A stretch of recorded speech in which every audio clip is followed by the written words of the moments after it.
안녕하세요. 매일 아침 말씀 묵상에 오신 여러분을 진심으로 환영합니다. 11월 11일 수요일 거룩함의 아름다움.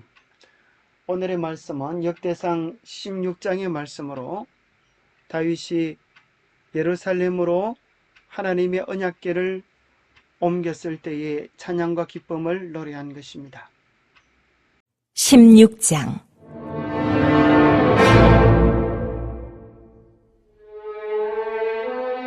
하나님의 궤를 메고 들어가서 다윗이 그것을 위하여 친 장막 가운데에 두고 번제와 화목제를 하나님께 드리니라. 다윗이 번제와 화목제 드리기를 마치고 여호와의 이름으로 백성에게 축복하고 이스라엘 무리 중 남녀를 막론하고 각 사람에게 떡 한 덩이와 야자 열매로 만든 과자와 건포도로 만든 과자 하나씩을 나누어 주었더라. 또 레위 사람을 세워 여호와의 궤 앞에서 섬기며 이스라엘 하나님 여호와를 칭송하고 감사하며 찬양하게 하였으니 아삽은 우두머리요 그 다음은 스가랴와 여이엘과 스미라목과 여히엘과 마띠디아와 엘리압과 분하야와 오베데돔과 여이엘이라. 비파와 수금을 타고 아삽은 재금을 힘있게 치고 제사장 분하야와 야하시엘은 항상 하나님의 언약궤 앞에서 나팔을 부니라.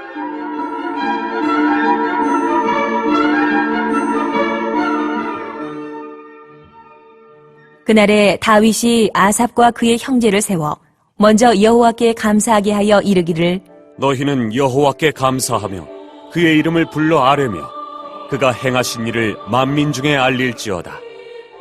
그에게 노래하며 그를 찬양하고 그의 모든 기사를 전할지어다. 그의 성호를 자랑하라. 여호와를 구하는 자마다 마음이 즐거울지로다. 여호와와 그의 능력을 구할지어다. 항상 그의 얼굴을 찾을지어다.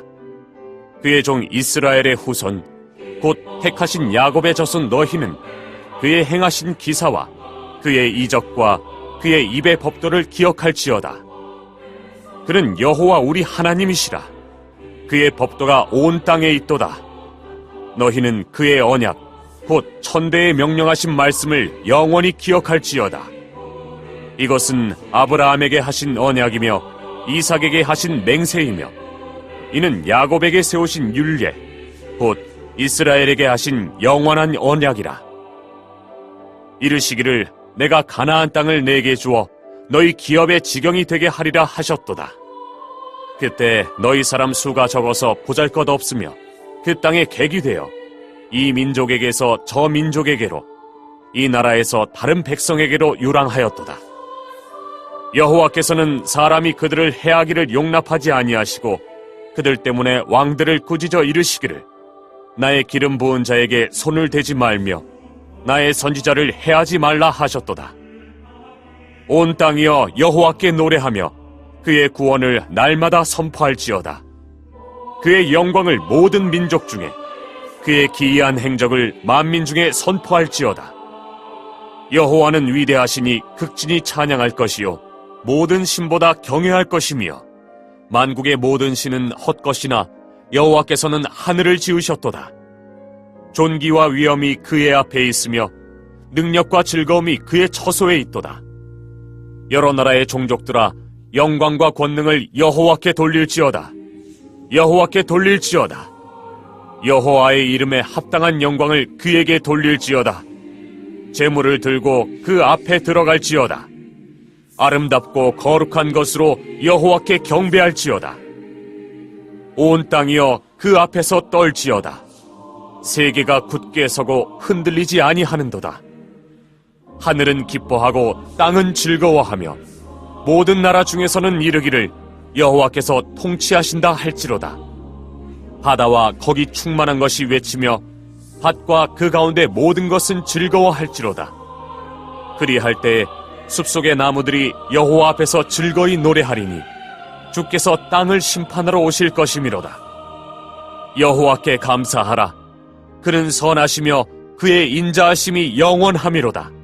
너희는 이르기를 우리 구원의 하나님이여 우리를 구원하여 만국 가운데에서 건져내시고 모으사 우리로 주의 거룩한 이름을 감사하며 주의 영광을 드높이게 하소서 할지어다. 여호와 이스라엘의 하나님을 영원부터 영원까지 송축할지로다. 하매 모든 백성이 아멘하고 여호와를 찬양하였더라. 생각할 문제. 역대상 16장. 우리는 이 장면으로부터 예배에 대해 무엇을 배워야 하며 예배를 어떻게 가르치고 경험해야 하는가? 어떻게 거룩함의 아름다움으로 주께 경배할 수 있을까? 오늘 나는 어떻게 그 이름에 합당한 예배를 드릴 수 있을까? 첫째, 예배에 대하여 무엇을 배워야 하며 예배를 어떻게 가르치고 경험해야 하는가?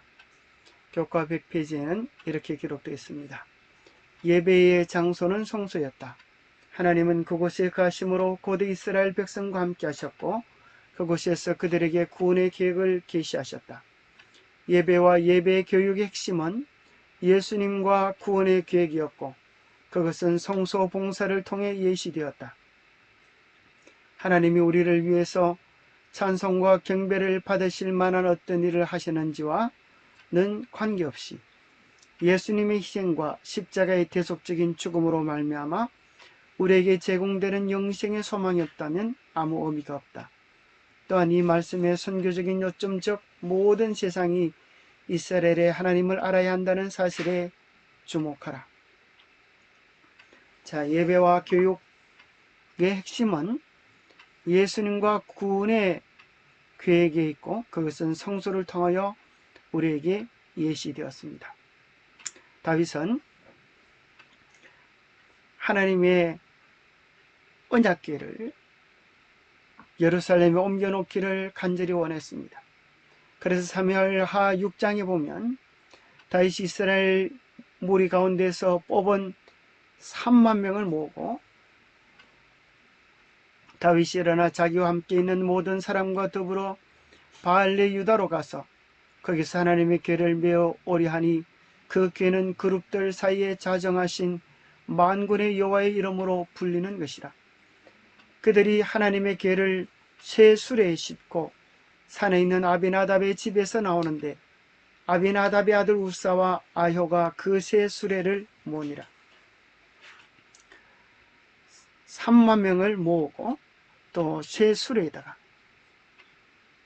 아비나답의 아들 우사와 아효가 그 새 수레를 이끌면서 하나님의 언약궤를 모시고 오는 모습은 참으로 많은 사람들에게 우르르 보고 또 하나님께 영광을 돌리는 것처럼 보였을 것입니다. 그러나 우리가 아는 것처럼 언약궤가 흔들리자 우사가 나귀의 새 수레를 잡다가 죽임을 당한 사실을 우리는 알게 됩니다. 이때에 다윗이 여러 많은 악기로 연주를 하고 그렇게 휘황찬란하게 왔지만은 하나님께서 원하시는 방법으로 언약궤를 옮기지 아니한 것으로 말미암아 큰 어려움을 당하게 됩니다. 하나님은 화려하고 빛과 찬란한 예배보다 하나님이 원래 의도하셨던 말씀에 맞는 방법으로 예배 받으시기를 원하십니다. 그래서 시간이 지난 후에 다시 다윗은 하나님의 궤를 기쁨으로 메고 레위 지파를 뽑아서 원래 성경에 나와 있는 법도대로 하나님의 언약궤를 오벳 에돔의 집에서 다윗의 성으로 옮기게 됩니다. 여호와의 궤를 맨 사람들이 6걸음을 가매 다윗이 소와 살찐 송아지로 제사를 드리고 얼마나 거룩하고 아름다운 행진이었을까요? 6걸음을 간 후에 다윗이 하나님께 제사를 지내고 또 6걸음을 간 후에 하나님께 제사를 지내는 참으로 거룩하고 엄숙한 행렬이면서 그 언약궤가 이제 예루살렘으로 오게 되어졌을 때에 다윗은 앞에서 힘을 다하여 춤을 추는데 그때 다윗이 배에 에봇을 입었더라. 다윗과 온 이스라엘 족속이 즐거이 환호하며 나팔을 불고 여호와의 길을 메어 오니라. 오늘 그 사건에 대하여 만나 주석은 이렇게 설명합니다. 이는 곧 법궤를 예루살렘에 무사히 안치한 후 다윗이 백성들과 더불어 하나님께 환희와 기쁨의 감사제를 드리는 장면이다. 바로 번제와 화목제를 통하여서 언약 체결식을 드리는 장면입니다. 역대상 16장 1절에 보면 다윗이 그것을 위하여 진 장막 가운데에 두고 번제와 화목제를 하나님께 드렸습니다. 번제와 화목제를 하나님께 드렸다고 하는 데 대한 만나의 주석은 다윗이 이들을 통해서 드린 제사는 하나님의 기회를 모신 장막을 성별하는 일종의 봉헌식을 의미하는 것이었다.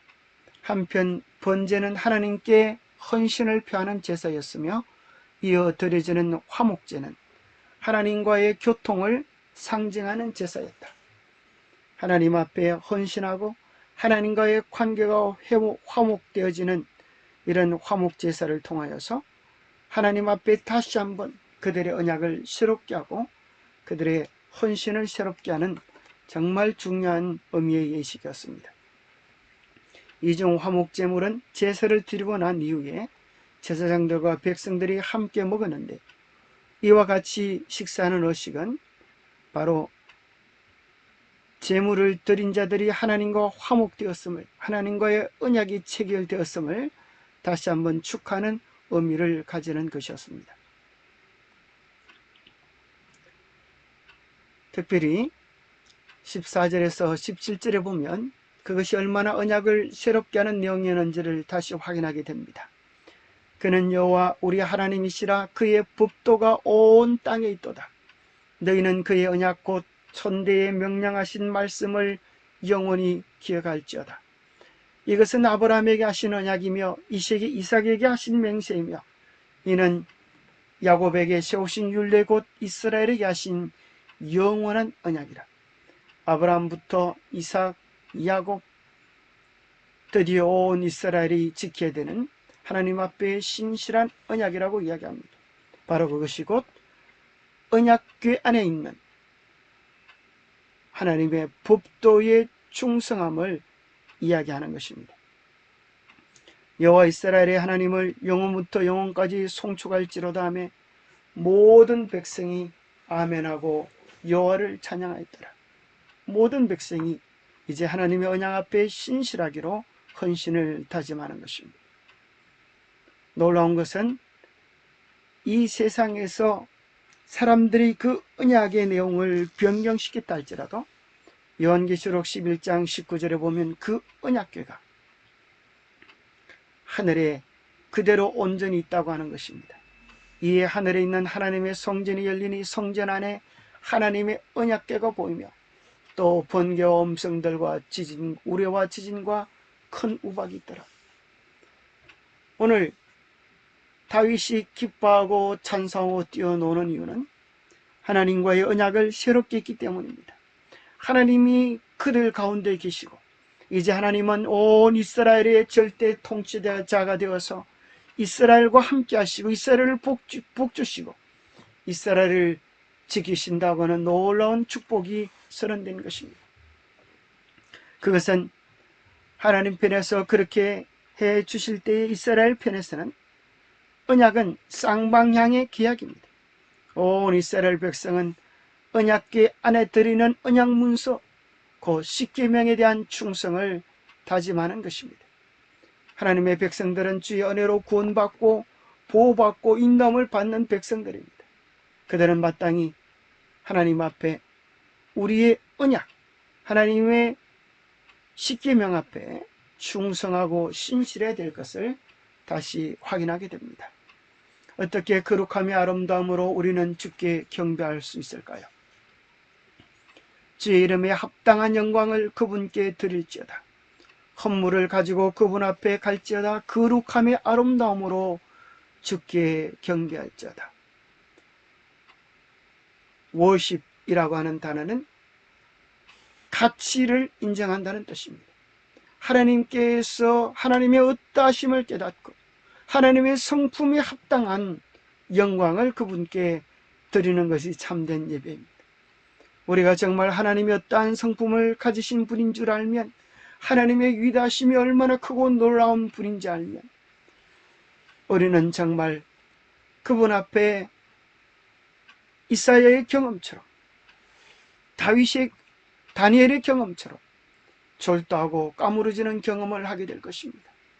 거룩한 천사도 감히 그 앞에 서는 영광을 감당하지 못하여 두 날개로는 얼굴을 가리고 두 날개로는 날며 두 날개는 발을 가리면서